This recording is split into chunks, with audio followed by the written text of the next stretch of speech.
Amém. Paz, Cíntia, graça e paz. Vamos orar e a gente vai iniciar e os irmãos vão chegando aí, a gente vai... Cíntia deve estar cheirando chocolate, né, Cíntia? Só fazendo bolo e ovo de Páscoa. Glória a Deus. Deve dar vontade de morder, gente, a Cíntia, quando chega perto dela, né? Pensa uma pessoa que passa o dia, né? Mexendo com comida boa. Você chega perto dela, dá vontade de morder. Amém? Senhor, nós queremos te agradecer porque mais uma semana, Pai, o Senhor está nos dando uma oportunidade de juntos, como corpo de Cristo, como igreja na terra, Senhor, de nós estarmos aprendendo um pouquinho mais da Tua palavra, interagir com aquilo que o Senhor tem feito através da Tua palavra, que o Senhor já fez no passado e que o Senhor ainda vai fazer no futuro. E nós queremos nos render ao Senhor, ao Teu Espírito Santo nesse momento, pedindo que o Espírito Santo abra o nosso entendimento, abra a nossa mente, o nosso coração, que a nossa mente seja totalmente cativa, Senhor, à Tua palavra, que nada venha nos fazer tirar o foco, Senhor, daquilo que o Senhor tem para ministrar nas nossas vidas hoje.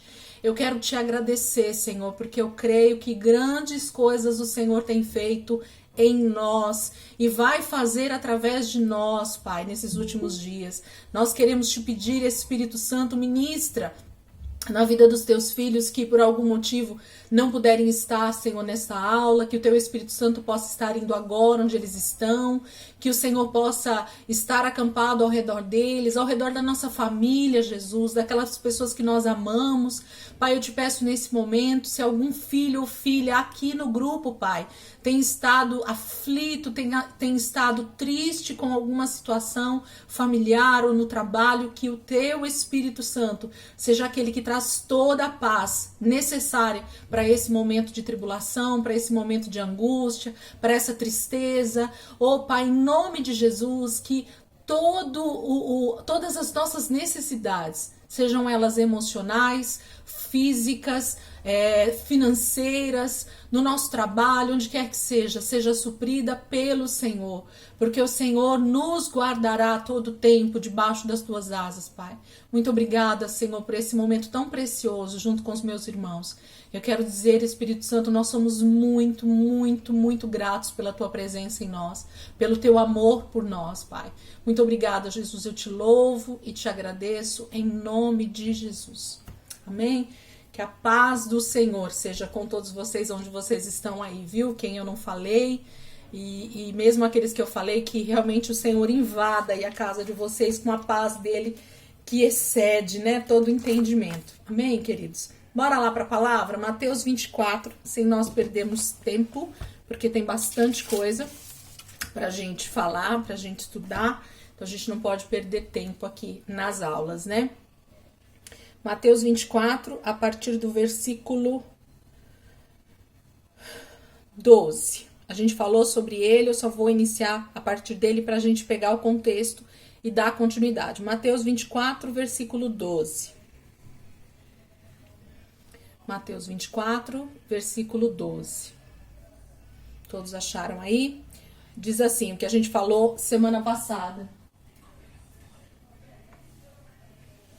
Pode vir, filho.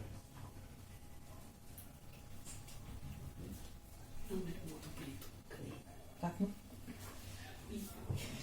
Mateus 24, versículo 12.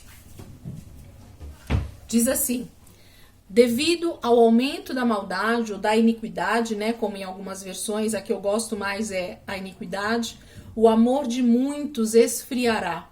Versículo 13, mas aquele que perseverar até o fim será salvo. E este evangelho do reino será pregado em todo o mundo como testemunho a todas as nações, e então virá o fim. Vamos ler de novo, para quem estava aí terminando de abrir a Bíblia. Versículo 12, devido ao aumento da maldade, o amor de muitos esfriará, né? Ou devido ao aumento da iniquidade que nós falamos semana passada, né? O amor de muitos esfriará. Mas aquele que perseverar até o fim será salvo. E este evangelho do reino será pregado em todo o mundo como testemunho a todas as nações, e então virá o fim. Só recapitulando rapidamente a partir do verso 13 aí, a palavra fala para nós aí que mas aquele que perseverar até o fim será salvo. Essa palavra fim, para que vocês lembrem, quem anotou aí, quem não anotou, no original do grego é a palavra telos, que significa fim, não tem mais nada depois disso, não há mais nada para acontecer depois desse momento. Então, fim é fim, não tem nada para acontecer depois. Quando Deus fala que quem perseverar até o fim, é até o fim e ponto final, tá? Não vai haver mais nada. Então, essa palavra telos, ela significa no grego algo realmente que acabou. Não existe mais nada posterior. Não existe mais nada a partir daquele momento, tá? Então, quando Deus diz para aquele que perseverar até o fim, esse será salvo. E aí eu levantei a questão semana passada sobre essa questão da salvação, né? A palavra está dizendo aqui, mas aquele que perseverar até o fim, esse será salvo. Perseverar em todos os aspectos que a gente pode pensar como cristão, e aí sim nós vamos ser salvos. E alguns dizem assim, mas se eu já aceitei Jesus, se eu já estou na igreja, se eu já sigo ali, né, as doutrinas da minha igreja, eu já sou salvo. Eu não preciso me preocupar com a salvação. E essa colocação, ela tem um duplo sentido, tanto no sentido da palavra de Deus, do que a palavra de Deus fala sobre isso, como deveria existir um duplo sentido para nós quando nós falamos isso. Se a nossa colocação, se você como cristão aqui no grupo, acha que uma vez salvo, salvo para sempre, como alguns pregam inclusive, é um erro e é um perigo muito grande a gente ter esse pensamento extremamente extremista, posso dizer assim. Por quê?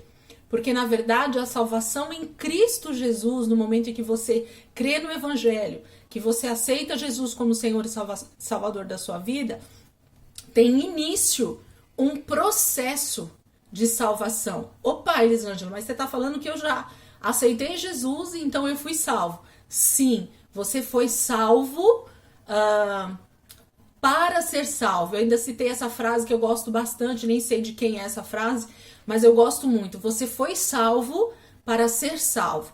Explicar isso aqui em meia dúzia de palavras é quase impossível, tá? Eu até hoje busco entendimento mais claro, mais objetivo disso, mas o que eu posso dizer para vocês que a salvação no momento em que eu aceito Jesus é uma salvação para a salvação. É justamente sair do império das trevas e agora estar no reino do Filho do seu amor, que a palavra de Deus diz. Então, no momento em que eu aceito Cristo como Senhor e Salvador da minha vida, são os meus pecados do passado, né? Daquele momento para trás é que são perdoados.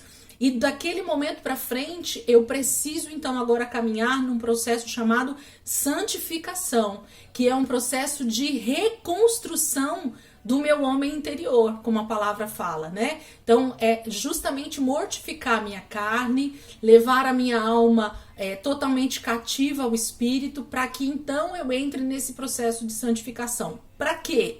Para que eu possa perseverar até o fim e então ser salvo.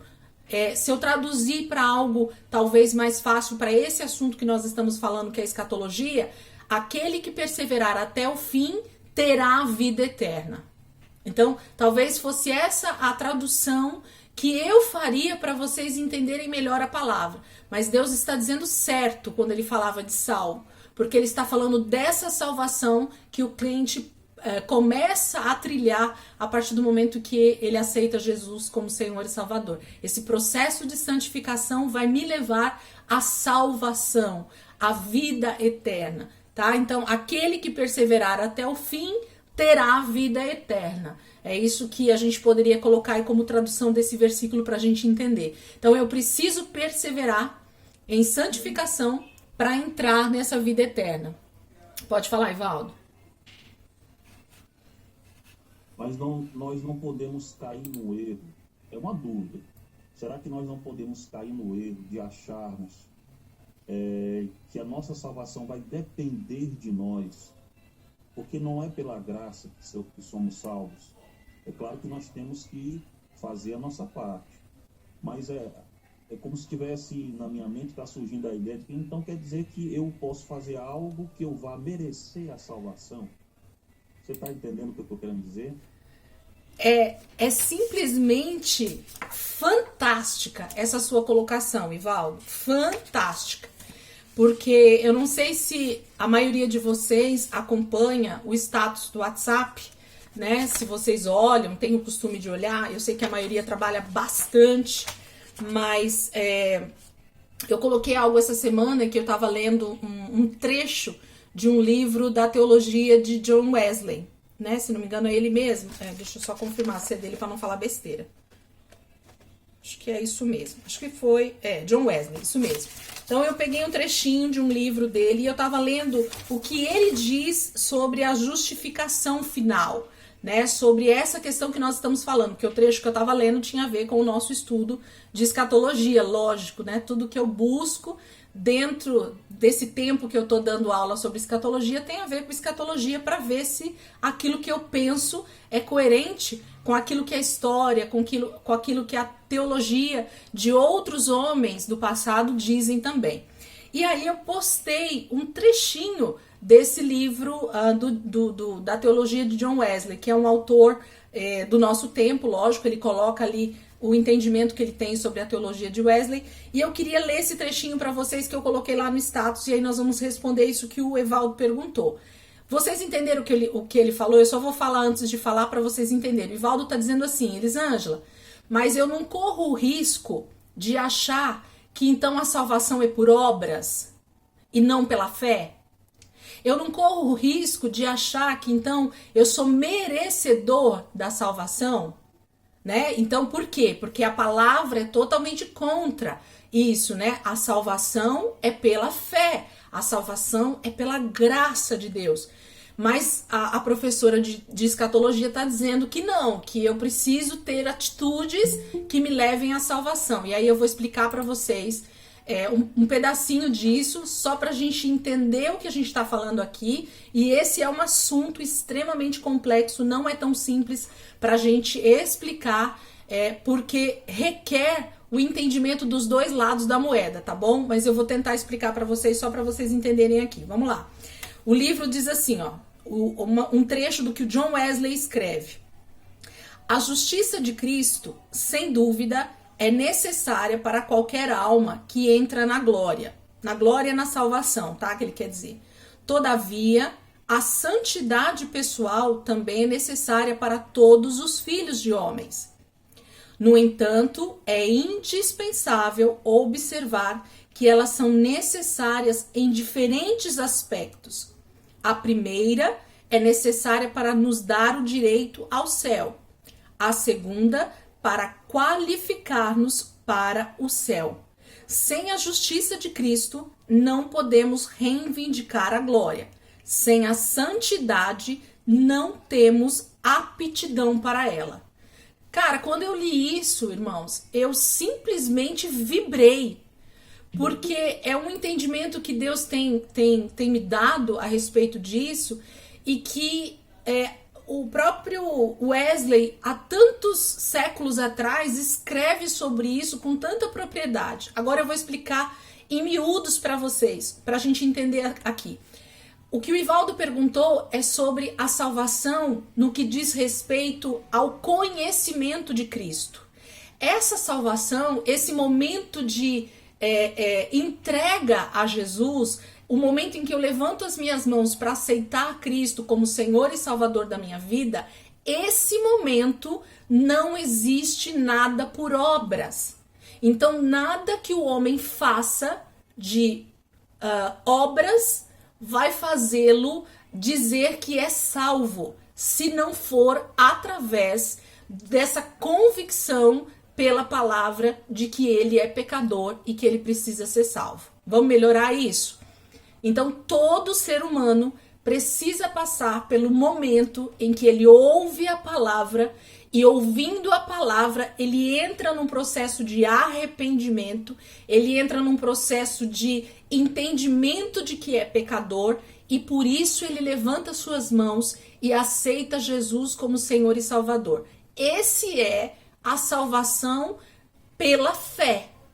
Essa não é por obras.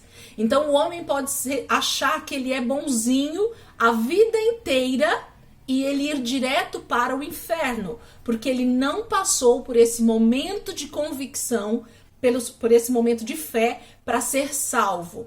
Entende o que eu estou dizendo até aqui? Façam assim. Certo? Ok. Essa é a primeira. Então essa é pela fé. Não vai haver obras. Aqui, se o homem achar que ele vai ser salvo porque ele fez alguma coisa bonitinha, porque ele nasceu num lar evangélico e ele não passar por esse momento de arrependimento, ele não foi salvo. Ele vai para o inferno junto com todos os outros ímpios. Agora, então esse é o primeiro momento. Agora, o que John Wesley está falando aqui para nós e o que nós acabamos de falar também, que a palavra está dizendo sobre perseverar até o fim para ser salvo, e isso que você falou de que as obras me farão justamente entender essa questão de ser salvo, é a partir do momento em que eu aceito Jesus e começo essa caminhada de santificação. E aí, a partir desse momento, sim, as obras vão fazer parte dessa testificação a respeito da minha fé. Aquilo que eu creio, eu ponho em prática através das minhas atitudes, e essas práticas, essas obras, segundo a fé, segundo a palavra, vão me dar essa qualificação, essa aptidão para a vida eterna. Ok? Então deu para entender os dois momentos aí da salvação? Será que eu fui clara? Deu para entender, Ivaldo? Você que fez a pergunta?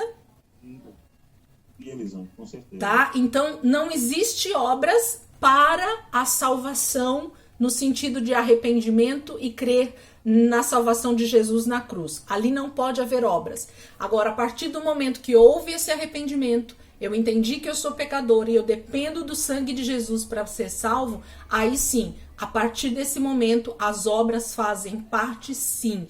Por isso, Tiago vai dizer, a fé sem obras, ela é morta. É essa fé e nessas obras que Tiago está falando, uma obra por fé após a sua salvação.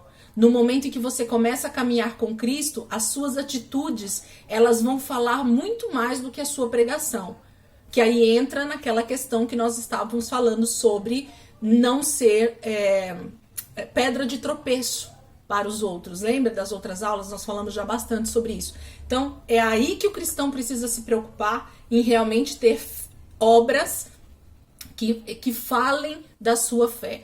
Obras que demonstrem a sua verdadeira fé. E não obras mortas, né? Prega uma coisa e vive outra. Isso são obras mortas. Quando eu li isso de John Wesley, eu falei assim, Jesus, obrigada. Porque a gente está no caminho certo de um entendimento da palavra. Eu me alegro demais quando Deus realmente me traz essas teologias, esses entendimentos de homens e mulheres do passado e que caminham dentro daquilo que o Espírito Santo tem nos ensinado no século XXI. Amém, queridos? Então, pode falar. Oi, Soninha. Qual o nome do livro, John Wesley? Qual o nome? Esse que eu tava lendo, ai meu Deus, é a teologia de John Wesley mesmo. Eu só vou ver pra você. Elisandra, o teu microfone tá desligado. Perdão. Na verdade, o título do livro é A Teologia de John Wesley. É da editora, se não me engano, Vida Nova. Eu só vou ver quem é o autor desse livro, porque é algum teólogo dos nossos dias, né? E ele faz esse levantamento, né, sobre a teologia de Wesley e coloca nesse livro. Eu vou pegar para você, Sonia, e passo para vocês no grupo, quem tiver interesse de adquirir o livro ou quiser ler alguma coisa, é bem bacana, tá bom? Eu vejo e passo para vocês. Vamos lá, então, vamos continuar. Versículo 14. Oi, pastor Marcos. Ele, quando você fala em Tessalonicenses, ele tem um texto aí, de 1 Tessalonicenses 5:23, e ele diz justamente isso, da santificação, né? Do mesmo Deus de paz nos santifica em tudo, né? E todo o nosso espírito, alma e corpo sejam plenamente conservados, irrepreensíveis, para a vinda do nosso Senhor Jesus Cristo. Então tá aí, né? Nós vamos ler esse versículo várias vezes durante esse estudo, pastor. Ele é simplesmente fantástico a respeito do que a vinda de Cristo, do que os cristãos precisam estar preparados para a vinda de Cristo. Né? É realmente corpo, alma e espírito. Muitos acham que a preocupação tem que ser somente com o espírito, né? Mas o próprio Paulo está nos alertando e nos ensinando a cuidar tanto do nosso corpo, como da nossa alma, quanto do nosso espírito. E a gente vai entender por que ele fala isso. O corpo por conta da ressurreição mesmo, a alma porque nós precisamos convertê-la, né, segundo as ações do Espírito, e assim sucessivamente. Então, esse versículo nós vamos ver ele e talvez falar eles várias vezes durante todo o estudo aí, 1 Tessalonicenses 5:23, como outros versículos desse livro aí de Paulo, dessa carta de Paulo aos Tessalonicenses, tá bom? É tremendo. Nós vamos achar várias coisas, na verdade, né, dentro da palavra de Deus falando sobre isso. Versículo 14. E este evangelho do reino, a palavra reino na Bíblia de vocês está com letra maiúscula ou letra minúscula? A palavra reino. Minúsculo, Ivaldo? O meu também. Tá. Maiúscula. Maiúscula. Minúscula. Tá. Isso é um erro provavelmente publicação da Bíblia, tá? Porque o certo aí é estar reino com letra maiúscula, tá? Só para dar uma ênfase. Não que a letra minúscula não dá o mesmo contexto, não há problema nisso. Mas se tiver com letra maiúscula, ele vai dar uma ênfase ainda maior para aquilo que Deus está falando aqui. Por quê? Tem alguém, acho que com... Verinha, fecha aí o microfone para nós. E o Isaías também, se puder. Quem tiver aí com o microfone aberto, só para não ficar dando microfonia aqui. Por favor, se precisar falar, pode abrir, tá bom, gente? O que o versículo está dizendo, o que Jesus está dizendo para nós é assim, ó. Este evangelho do reino, de qual reino? Do reino de Deus. O evangelho do rei Jesus, né? De Jesus que reina sobre a terra. Este evangelho do reino será pregado em todo o mundo como testemunho a todas as nações. Tem alguém aí com o microfone aberto? E então virá o fim. Quando Jesus está dizendo que este evangelho do reino, ele não está dizendo o evangelho da graça. Porque o evangelho da graça, ele já está sendo pregado nos nossos dias. Então, o evangelho de salvação, ele já está sendo pregado nos nossos dias de forma gloriosa, graças a Deus por isso. Precisa avançar, mas nós temos pregado esse evangelho das boas novas. Aqui Jesus está dizendo sobre um evangelho do reino.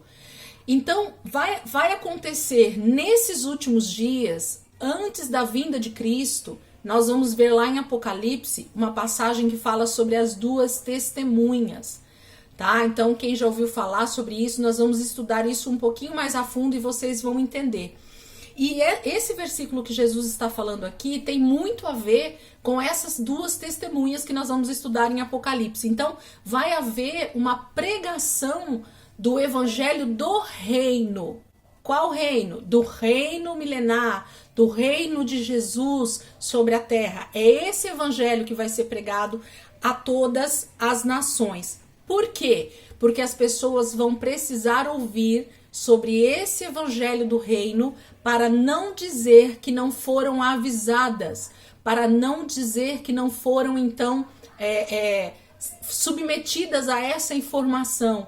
Então, Deus não vai deixar que ninguém fique sem conhecer, sem ter o testemunho do evangelho do reino. Nós vamos estudar um pouquinho isso melhor lá quando a gente estiver dentro de Apocalipse mesmo, sobre essas duas testemunhas, e vocês vão entender um pouquinho mais. Então, esse versículo está dizendo sobre não o evangelho das boas novas de salvação. Esse evangelho que vai ser pregado a todas as nações antes que venha o fim, porque aí o versículo vai terminar com isso, é sobre esse evangelho do reino de Jesus, do reino de Deus sobre a terra. Por isso que essa palavra reino está em letra maiúscula, deveria, né? Porque está alertando para um evangelho diferente do evangelho da graça, né? O evangelho das boas novas de salvação, ok? E aí o versículo termina com a ênfase de Jesus dizendo, então virá o fim. Então, os sinais que Jesus está mostrando para nós aqui, eles são claros e muito objetivos. Então, quando nós começarmos a ver essas coisas que Jesus está nos alertando aqui acontecendo, o cristão, aquele que estiver apercebido, como a palavra fala, aquele que estiver dentro da palavra, entendendo e buscando essa comunhão e esse relacionamento com Deus, ele vai saber que Jesus está voltando. Então, eu já vou adiantar isso aqui para vocês de spoiler, como diz o povo, né? Esse versículo que a maioria dos cristãos usam para dizer que a volta de Cristo é algo totalmente desconhecido, ele está errado. Qual é o versículo, Elisângela? Nós vamos ler ele aqui bem um pouquinho mais abaixo, que nem o dia e nem a hora, né? Nós vamos saber em que Cristo vai voltar. Quando Jesus diz isso, ele está dizendo de exatidão de momento. Ele está dizendo de um momento específico, da sua volta no momento e hora específico. Mas ele não está dizendo que os crentes, que os cristãos, eles vão estar como quem não sabe o que está acontecendo. Porque se Jesus está usando um sermão como esse para dar sinais do que irá acontecer antes da sua vinda, antes do final dos tempos, é porque aqueles que estiverem atentos a esses sinais vai saber em que momento Jesus vai voltar. Nós não vamos saber a hora. Quando eu falo hora, eu falo de momento específico, ok? Nós vamos falar um pouquinho mais abaixo sobre isso. Mas o cristão vai saber a época, vai saber em que momento isso vai acontecer, porque as coisas vão estar sinalizando para isso. Então não adianta, nós não precisamos ficar atemorizados a respeito da volta de Jesus, porque vai ser algo que os sinais que nós estamos vendo e que nós vamos aprender profundamente, eles vão estar patentes para nós, eles vão estar visíveis para nós. Então, o cristão verdadeiro, aquele que realmente segue Jesus, que tem a palavra como base para sua vida, vai saber quando será a volta de Jesus. Amém? Versículo 15, bora lá? Assim, quando vocês virem o sacrilégio terrível, o que está escrito na Bíblia de vocês aí? Aqui no meu tá sacrilégio terrível. Quem tem diferente, abre o áudio e fala para mim o que está escrito na sua versão. Versículo 15, Mateus 24. Desculpa, fala de novo, Ivaldo. Abominação e desolação. Assim, quando vocês virem a abominação e a desolação, tá? Quem mais tem alguma outra versão? Igual também, igual mesmo, igual. Igual também, tá? Alguém mais? Mateus 24, versículo 15. Mateus. Terrível profanação. Assim, então, quando virem a terrível profanação, é isso? É isso, né, Adailton? É isso? Tá. Mais alguém com alguma versão diferente? Não? Então vamos lá. Vamos continuar o versículo aí. Assim, quando vocês virem o sacrilégio terrível, da qual falou o profeta Daniel, no lugar santo, quem lê entenda. Então, os que estiverem na Judéia, fujam para os montes. Vamos voltar aqui para o versículo 15? Jesus é bacana. Jesus é muito legal. Sabe por quê? Porque ele põe um versículo para nós e ele diz assim, ó, no finalzinho, quase no finalzinho dele, quem lê, entenda. Então Jesus, ele diz assim, quem conhece a história, quem já estudou Daniel, vai saber do que eu tô falando. É isso que Jesus está dizendo aqui. Então, para eu entender o que Jesus está falando no versículo 15, eu preciso conhecer Daniel. Eu preciso conhecer o que o profeta Daniel fala sobre isso. Porque ele diz no versículo 15, eu vou repetir de novo. Assim, quando vocês virem o sacrilégio terrível do qual falou o profeta Daniel, então Daniel já falou algo sobre esse sacrilégio terrível. No lugar santo. Aonde era o lugar santo? Dentro do templo, né? Então, dentro do templo, em Jerusalém, existiam 3 ambientes diferentes, né? O átrio, que era lá fora, onde ficava o altar de sacrifício, onde ficava a pia para eles lavarem a mão, onde podia ficar todas as pessoas, então era o átrio. Depois, quando se entrava no primeiro véu, existia o lugar santo. Então é desse lugar que Jesus está falando que algo vai acontecer lá. E no Santíssimo, no lugar santo dos santos, era onde ficava a arca. Então Jesus está dizendo assim, ó, assim, quando vocês virem o sacrilégio terrível do qual falou o profeta Daniel no lugar santo, quem lê entenda, então os que estiverem na Judéia fujam para os montes. Então Jesus está dando para nós um sinal claro sobre o que vai acontecer no final dos tempos. E quando a gente vê isso aqui acontecer, as coisas estão caminhando para o fim. Vamos ver um pouquinho o que diz Daniel? Eu vou falar só sobre esse versículo.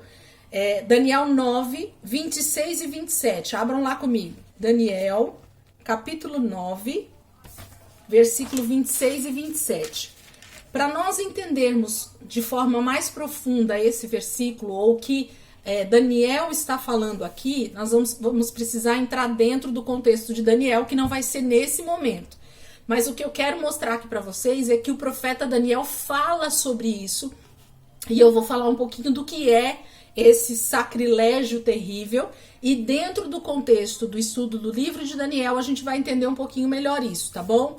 Então, Daniel, capítulo 9, versículo 26 e 27.